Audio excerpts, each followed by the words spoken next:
Hello and welcome to this week's edition of Park Life as the Grecians take on Barrow here at the park.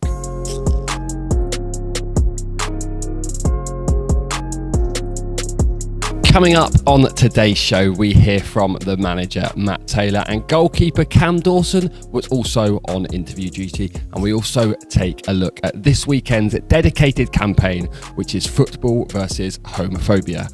But first, there is only one place to start.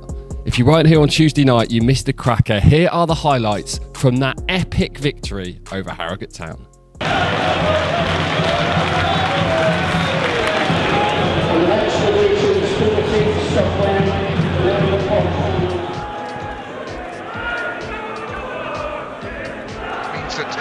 The visitors can go forward in the form of Diamond, cross in from the right-hand side, shots into the back of the net, and it's a goal for Luke Armstrong, who's been stuck on 9 goals for quite some time.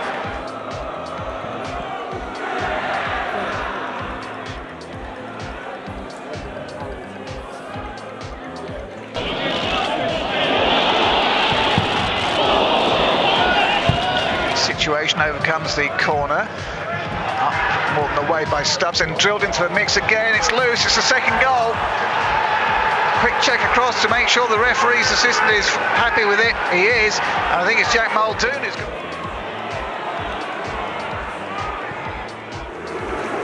Would you please welcome number 31, Josh Coley.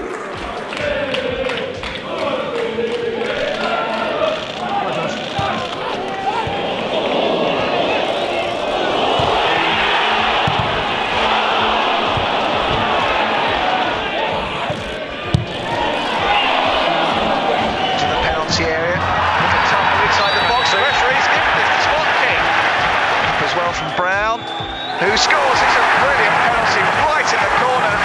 Didn't bother to try and send the keeper the right way. Didn't need to because it was such a good penalty. It was low, it was in the corner. Terrific spot kick, and City are back in the races. Yeah, pinpoint accuracy, wasn't it, by Giovanni Brown as well. He's the man in full for Exeter City, and he's... Over it comes, free header, 3-1. Great header coming in, and it's Thompson who's got it.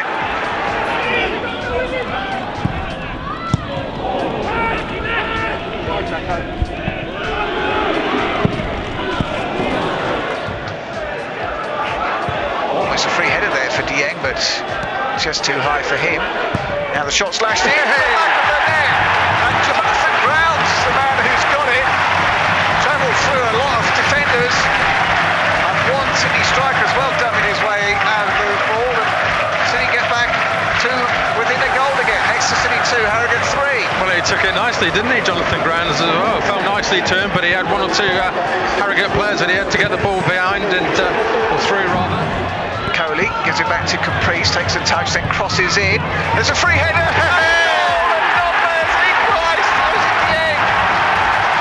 a free header coming in.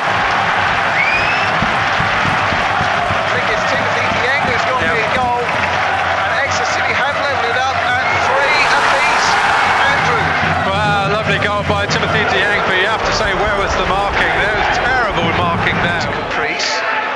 Caprice. Jay comes short to the edge of the penalty area. Jay is lining up for a shot from him. Collins helps it on for Jack Sparks. Sparks, still there, Sparks. Now he goes for it. Jack Sparks with the score in the last minute, and City have turned it around. First goal of the season for him, and it is Exeter City 4. Unbelievable scenes, absolutely unbelievable. What a finish by Jack Sparks. He had so much to do as well on the edge of the box, and he just hit it absolutely superbly beyond Oxley. He was just grasping at fresh air, and it landed in the far right hand corner of his goal.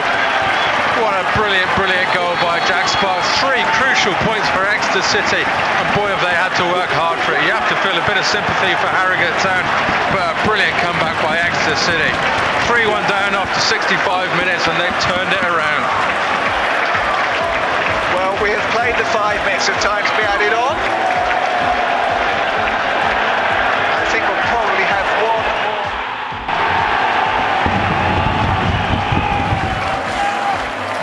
Another 3 points. Come on! Oh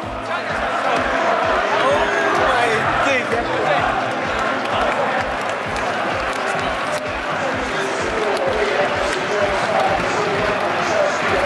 Let's go! Go on, admit it. How many times have you watched Sparksy's goal? I think I'm on at least 25 by this point. Matt Taylor was a jubilant man after the game, and here are his thoughts as we take on the Bluebirds from Cumbria. Always a tough test. Obviously, Mark's gone in at the start of this season, and their style of football probably reflects Mark to a certain extent. A lot of possession-based aspects and patterns and principles. Good players, good movers of the ball. And they'll look to hurt us and look to penetrate. So we've got to be on our mettle. We can't prep too much into the opposition because, you know, we're only concentrating on ourselves. We've only got time to concentrate on ourselves at the moment. But we'll have half an eye on what to expect from their better players, their threats, their set pieces, and like we spoke about, their style of play. But somehow we've got to implement our own style on this weekend's fixture, and we hope that the weather won't affect it too much. I advise everyone to stay safe for the next 24 to 48 hours and stay indoors because it's going to be a pretty rough ride. But hopefully, come 3 o'clock on Saturday, hopefully the weather doesn't destroy it too much, like it probably did early on in the season when we went up to Barrow, and like it has done in the past with many fixtures. You preempted my next question there about the weather. I think we've difficult conditions at Barrow. I think it was windy at Swindon, so we've sort of acclimatised to the different four seasons in a day we've had in recent games. Yeah, absolutely. And, difficult conditions like you touched upon. I mean, the Swindon game was probably a reflection that both teams wanted to play football on the floor, wanted to play football the right way. And the wind didn't spoil that game or that occasion. Hopefully, it always has an impact, of course it does, but hopefully it won't have too big an impact and take away the spectacle of two good footballing teams who play football the right way. If the ball's out of play and if the ball's in the air all the time, it'll become a difficult and disjointed afternoon, and no one wants to be part of that, and nobody wants to watch that as well. But we can't affect the weather. We can't affect the opposition. All we can do is control what's right in front of us. And first things first will be another recovery session of type tomorrow, but also a little bit of preparation with a view for Saturday's game. With 6 clean sheets in 8 games, Cameron Dawson has had quite the start to 2022. He was the man on interview duties this week. Jed caught up with him about the game and how much he's enjoying playing with that defence. No, look, they've got some good players. They've got some good players at this level. They've got a certain way of playing. We've done a little bit of stuff on them, but hopefully we do our stuff and we play to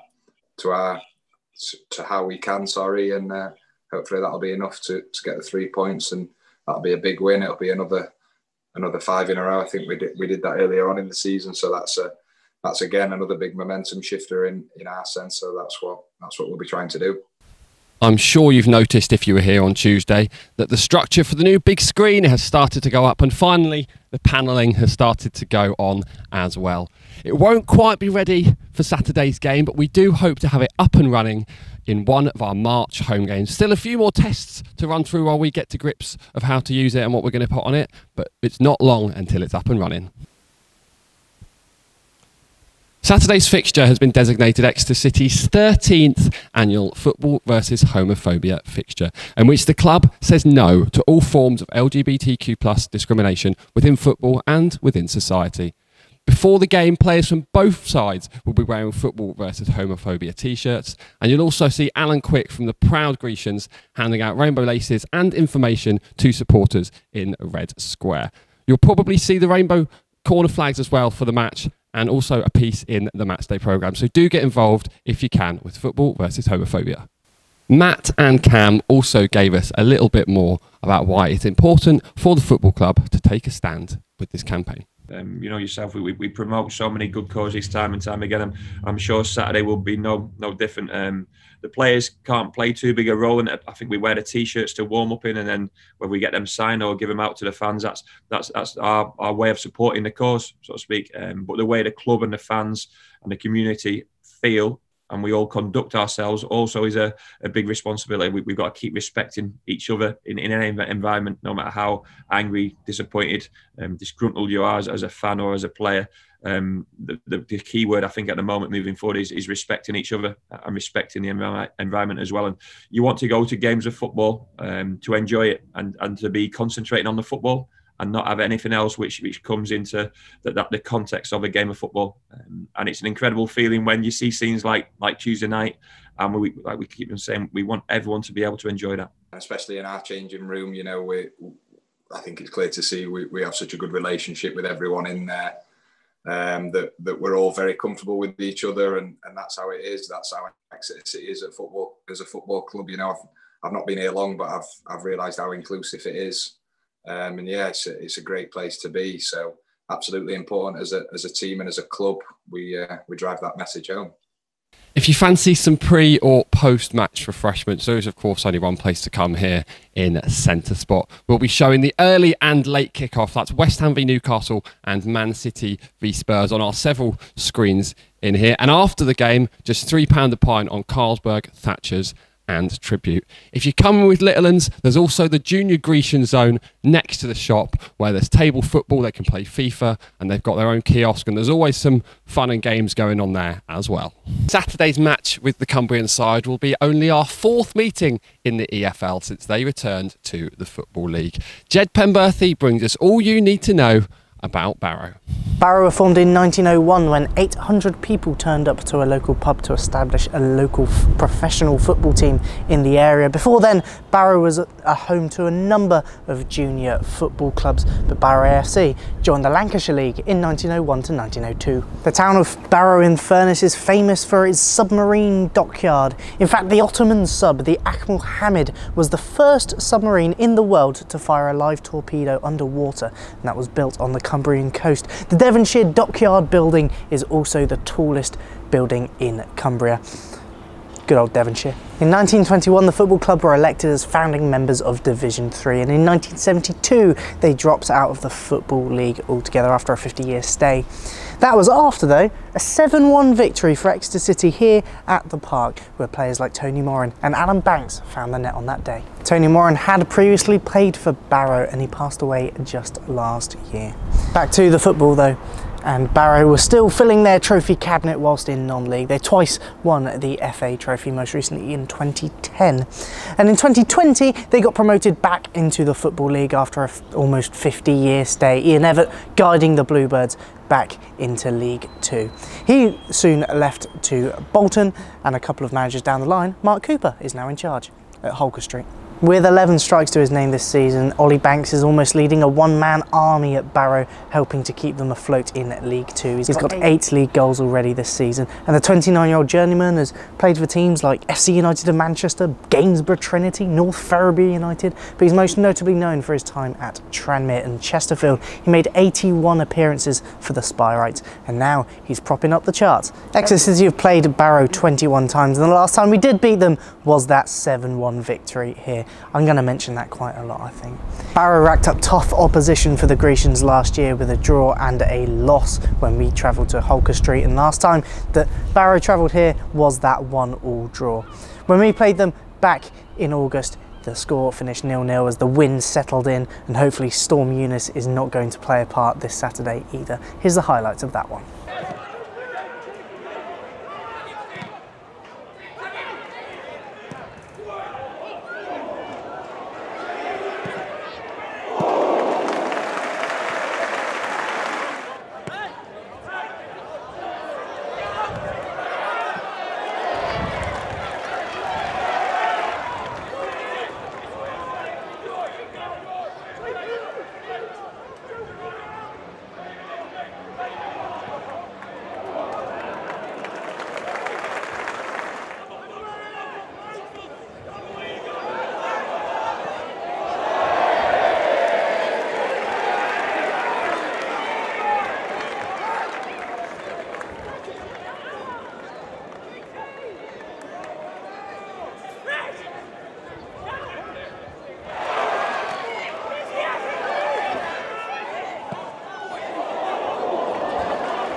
If you didn't know, yours truly here has taken over as programme editor. So if you've noticed anything different or any mistakes, it wasn't me.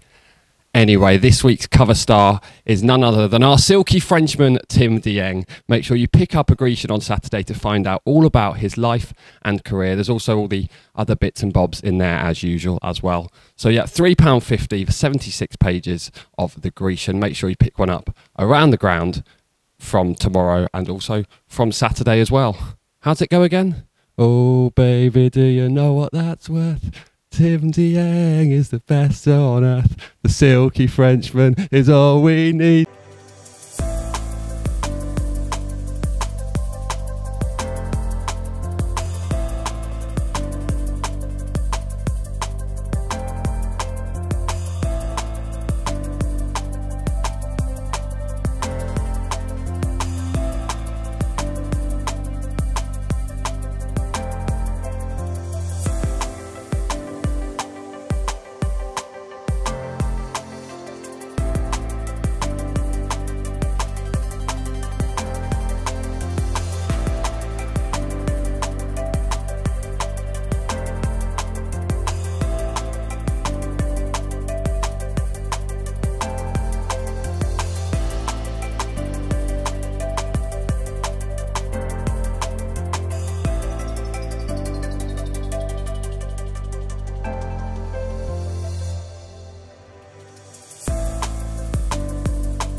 There was some good news in the week as defender Jake Caprice put pen to paper on a 2-year contract extension. We caught up with him to talk about his commitment to the club. Whether you're playing, whether you're on the bench, whether you're not in the squad, you know, it's a real team effort. You know, throughout the squad, you know, we've got good characters and good players, and ultimately it's leading to good results.